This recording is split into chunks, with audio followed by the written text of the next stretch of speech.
taxes are not necessary for revenue for the federal government was common knowledge at the end of World War II. It was obvious to anyone paying attention because the federal government was running huge budget deficits to fight the war.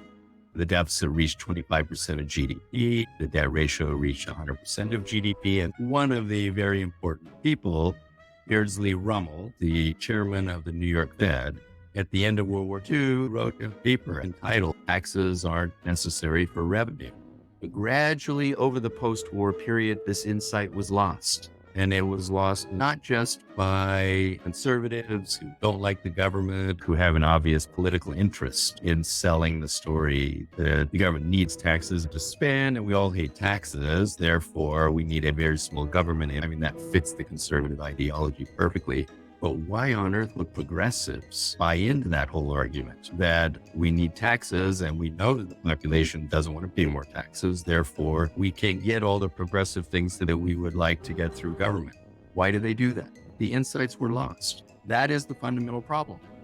So here's the way the progressives think and speak. They say, we would really like to spend more money on the poor because they're too poor. And so we need to tax the rich because they're the ones that have the money. And I say, well, hold it. That's not true. We can pay for programs to help the poor without taxing the rich at all. By tying the progressive programs to taxing the rich, you are defeating your own purpose. Let's delink it from spending on the poor. Progressives don't like this. They think linking higher taxes on the rich to spending on the poor is politically more desirable, but the evidence goes completely against that.